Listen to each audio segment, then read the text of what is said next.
哪吒2的海外上映，其实干了一件之前所有人都没有想到的事情，并且呢，正是因为早期哪吒2的排片率太低了，反而激发出了所有人都没有想到的效果。我是关子谈，大家知道是什么吗？先卖个关子，其实全世界目前最复杂的族群是哪个族群？答案肯定是华裔海外华人。所有的人出国以后就会体验到，海外的华人呢，他有100多年前出去的，有解放前出去的，有改革开放前出去的，有80年代出去的，有90年代出去的，有台湾华人，有香港华人，有印尼华人、马来华人、新加坡华人，有东南亚华人等等等等。但是它有一个很麻烦的事情，就是这些不同的华人心里啊，它都有个不同的中国，甚至没有中国。你比如有一年奥运会去经过国外某些城市的时候，你就会看到一个很心痛的现象，同样都是华人，一些人过来保护火炬，另外一拨人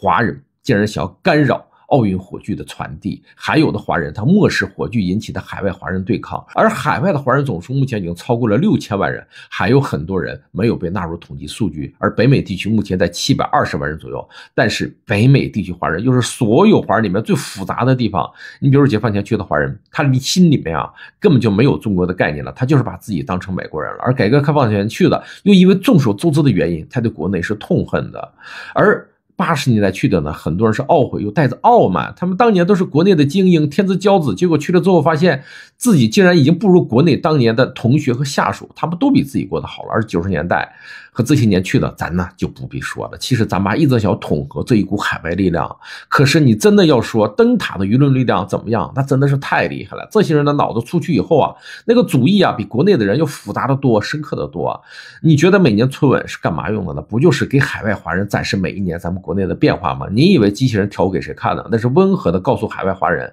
咱们这里正在快速的发展和进步。都说海外华人是一盘散沙，我跟你说你完全错了，他们是一盘火药，每一次你想把它串到一起，他们就会咚的爆炸了。而为了把海外华人捏合到一起，咱妈可是费了老大劲了。这些年呢，其实啊做了很多事情，但是收效的甚微。本来上一次咱想用《流浪地球2》在文化上让海外华人一起来看一下咱们国内精神文明的发展，他开局其实和哪吒2这次一模一样，遭遇了各种院线封锁以后，单厅票房已经很高的情况下，还是票房只于300万，因为安排的影厅太少了。我之前反复说，好莱坞5大巨头都控制了超过90%以上的院线，他们对文化市场有着自己的深层闭环管理方法，虎口夺食太难了。这一次哪吒2呢，他却在一样的开局下就打出了更火爆的开局，没想到平时呢捏不到一起的华人们竟然全都跑过来看哪吒2了，因为开始能排到哪吒2的影院太少了，导致哪吒2一票难求，无论打一场的票你都能看到那个座位是被疯抢的。可越是被疯抢，它越是激起了这几代的复杂的华人心里的好奇，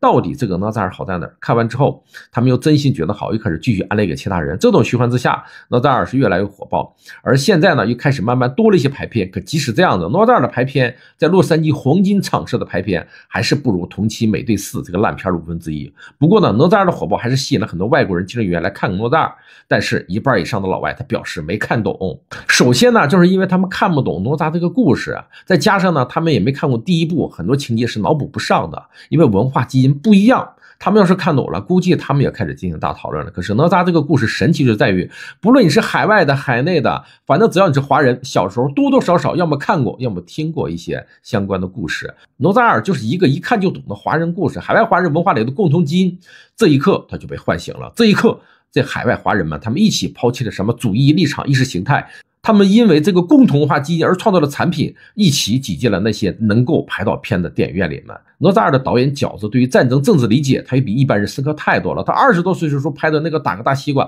大家有机会去看一下。他对于国际关系、政治、军事立场、人性的理解和表达，远超国内大部分专业人士了。而这一次哪吒2的中国式集体主义大战白色一虚宫，对于老外来讲太难懂了，但是对于海外华人来讲，他一看就懂啊。所以他的作品里面隐含表达的内核，其实可以驱动观众做出基于自己认知的理解。而这个是本质就是一场艰难的文化认同大战，不同的文化状态下的文化统合其实十分艰难，但是谁没想到竟然是哪吒2做到了。其实老外看不看不重要，重要的是海外华人一起去看了，一起感受同一个文化产品下的文化认同和共识，这就够了，证明海外华人呐，他的文化统合是可以做的，并且可以做得更好。而这一次发生在海外市场的文化争夺战，东方集体主义文化的作品去冲击西方个人英雄主义泛滥的世界，输和赢啊都在观众的心里面，他们多一个人看，咱们呀就多赢了那么一点点。